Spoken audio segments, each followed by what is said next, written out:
देखिए, कैबिनेट को लेकर मैं सिर्फ इतना कहूंगी कि भारतीय जनता पार्टी के किसी भी नेता में अब किसी को विश्वास नहीं रह गया। उत्तर प्रदेश में ये पूरी तरीके से बेदखल हो गए। इनके 16-16 मंत्री हार गए और उसके बाद किसी भी मंत्रालय में कोई काम होता तो मुझे लग रहा है कि वो तो पीएमओ से ही होता था, तो मंत्रियों की जरूरत ही नहीं पड़ती थी।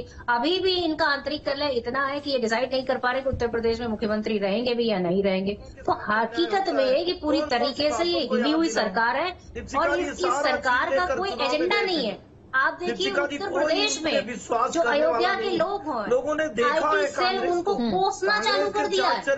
और मुझे लगता है कि ये जिस हिंदुत्व की बात करते हैं, जिस सनातन की बात करते हैं, उसमें महिलाओं का सम्मान सर्वोपरि है। महिलाओं को मां और बहन के रूप में देखा जाता है और भारतीय जनता पार्टी इसके लीडर्स ना महिलाओं का सम्मान कर रहे हैं, ना महिलाओं की इज्जत कर रहे हैं, ना उनकी रक्षा कर पा रहे हैं, बल्कि आज लोग सोच रहे हैं कि किस तरह से इस बलात्कारियों बचाओ पार्टी से अपनी। प्रियंका जी, बीजेपी को तमाम कोसा, एनडीए को तमाम कोसा, बावजूद उसके पीएम पद की शपथ मोदी जी ने ले ली। कैबिनेट एनडीए की बन रही है। देखिए, जो बैसाखी पे सरकार चल रही, कितने दिन चलेगी मुझे नहीं पता, पर हकीकत ये है कि आज ये मोदी गवर्नमेंट की हार है और पूरी तरीके से सिर्फ और सिर्फ पाते थे और अरे मुद्दों पे बात करेंगे नहीं। इनकी सरकार देखिए, ऐसा है कि 10 साल हमने भी सरकार चलाई गठबंधन के साथ में, दूसरी सरकारों को नहीं तोड़ा। ये तो इनके साथ जो गठबंधन के साथी हैं वो तो बेचारे डर रहे हैं कि कब ये उन्हीं को तोड़ देंगे। और हकीकत ये है कि हमने इस देश में जो प्रगति की है वही आपके लिए सबसे बड़ा चैलेंज है। आप अगर उसको छू, चलिए तारिक जी के पास चलते हैं। तारिक जी भी कुछ कहना चाह रहे हैं। जी तारिक जी। एक तो एहसन सिंह साहब, मेरे पे रनिंग कमेंट्री मत करिएगा आप अपने टाइम। देखिए 9% कम हो गया यूपी में। एक तो देर से जुड़ते हैं, उसके बाद दूसरा की डिबेट में बोलना स्टार्ट कर देते हैं। जी जी तारिक जी बोलिए आप। एंकर महोदय इनको म्यूट कराइए। डिबेट करने के लिए बैठे हैं।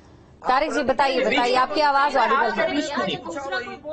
सिंह साहब देखिए बीच में नहीं बोले मैम। देखिए ये देखिए अहंकारी लोगों को देखिए मैं बीच में डिस्टर्ब कर रहे हैं, मैं चुप जाता हूँ। मैम ये तरीका नहीं है। एहसन जी आपके पास मैं लौटूंगी। देखिए अनुरोध है आपसे, एक बार तारिक जी को बोलने दीजिए, उसके पास मैं आप ही के पास आ रही हूँ। जी तारिक जी। 9% वोट कम हो गया इनका, छोटी बात है। 26-28 सीटें यहाँ हार गए, छोटी बात है। प्रधानमंत्री कहाँ 4.5 लाख से जीते थे, 1.5 लाख से जीते, छोटी बात है। इनके न जाने कितने मंत्री यूपी से चुनाव हार जाते हैं, छोटी बात है। अयोध्या चुनाव ये हार गए, छोटी बात है। सनातन को बता रहे थे कि हम अपने कंधे पे लिए हैं, छोटी बात है।